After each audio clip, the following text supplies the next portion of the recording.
বিয়েবাড়ির শাহী মাটন রেজালা পছন্দ করে না এমন মানুষ খুঁজে পাওয়া মুশকিল। বাবুর্চির হাতের শাহী মাটন রেজালার স্বাদ এবং সুগন্ধ দুটোই কিন্তু আলাদা। বাবুর্চিরা সাধারণত কয়লার আগুনে রান্না করে, যার কারণে এটার টেস্ট এবং ফ্লেভার একটু বেশিই থাকে। আপনি যদি বাসাতেই সঠিক উপকরণ এবং যত্ন নিয়ে রান্না করেন, আপনিও কিন্তু বাবুর্চির হাতের মতো শাহী মাটন রেজালার স্বাদ নিয়ে আসতে পারেন।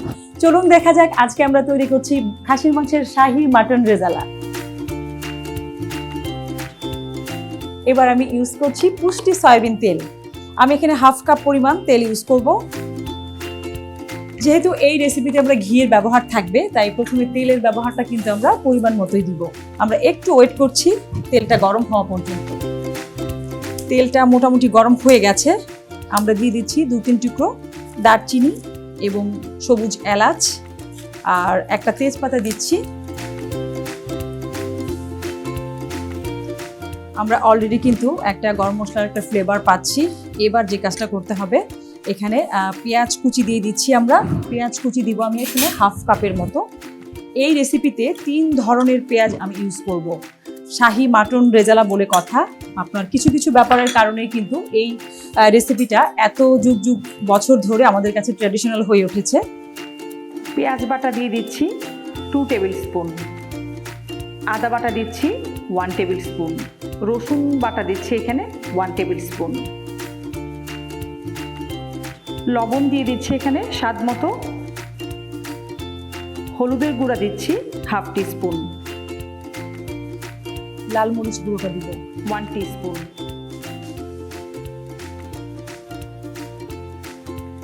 জিরা বাটা দিচ্ছি এখানে হাফ টিস্পুন, জয়ফল-জয়ত্রী একসঙ্গে বাটা দিচ্ছি হাফ টিস্পুন। মশলা আমাদের কিন্তু 2 থেকে 3 মিনিটের মতো কষানো হয়ে গেছে। এরপরে আমি অন্যান্য মশলা অ্যাড করব। এবার আমরা মাটনটা দিয়ে দিচ্ছি। মাটনটা দেওয়ার আগে দর্শকদেরকে আমরা একটু বলছি, মাটনের একটা এক্সট্রা স্মেল থাকে, এটাকে আমরা লবণ দিয়ে 10 থেকে 20 মিনিট ভিজিয়ে রাখবো এবং খুব ভালো করে এটাকে কষলেই ধুয়ে নিতে হবে, তাতে করে মাটনের কোনো বাজে কোনো গন্ধ থাকবে না।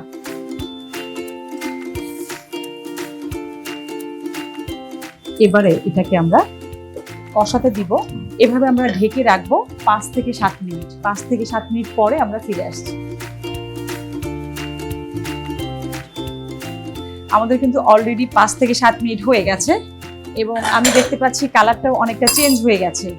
এবার আমি অন্যান্য মশলা অ্যাড করব। আমি এখানে দিচ্ছি কাজু বাদাম পেস্ট যাবে 1 টেবিল স্পুনের মতো, টক দই।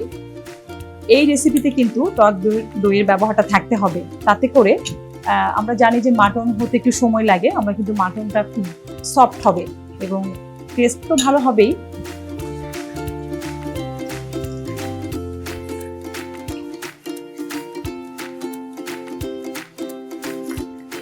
আমাদের অনেক কিছু উপকরণ দেওয়া হয়ে গেছে, আবার কিছু বাকিও রয়ে গেছে। আমি বাকি উপকরণগুলো ধাপে ধাপে দিয়ে দিচ্ছি।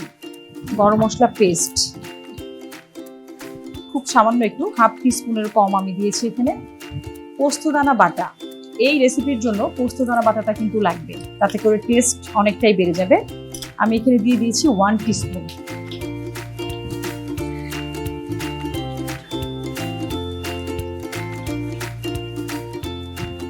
এবার যেটা করতে হবে, আমি এখানে ইউজ করছি পুষ্টি দুধ 1 কাপ পরিমাণ।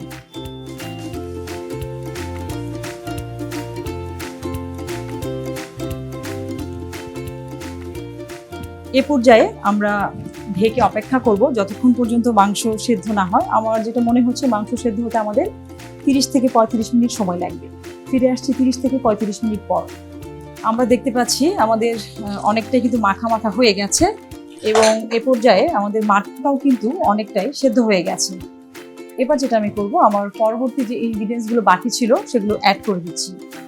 আমরা এখানে কিশমিশ দিয়ে দিচ্ছি 1 টেবিল স্পুনের মতো, বোখারা ইউজ করব 4 থেকে 5টা।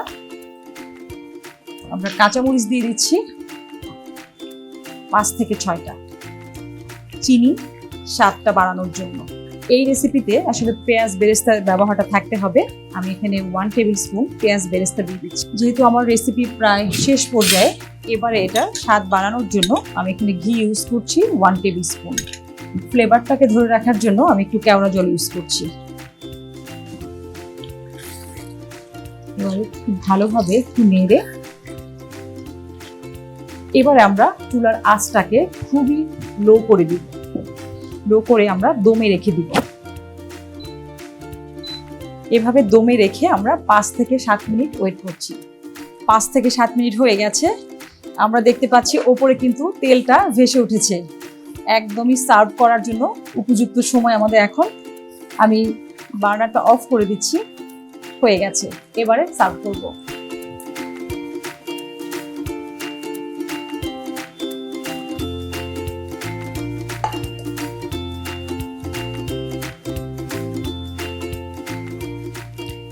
আমাদের হয়ে গেছে আজকের শাহি মাটন রেজালা। আমরা এবার একটু নিজের মতো করে একটু গার্নিশ করে দিচ্ছি। এমনিতেই দেখতে ভালো লাগছে, তারপরেও এই রেসিপিতে যেহেতু বাদামের ব্যবহার ছিল। দেখলেন তো কত সহজেই তৈরি হয়ে গেল মাটন শাহি রেজালা। এরকম আরো সহজ এবং মজার রেসিপি দেখতে পুষ্টি হোম শেফ কিচেনের সাথেই থাকুন। ধন্যবাদ সবাইকে।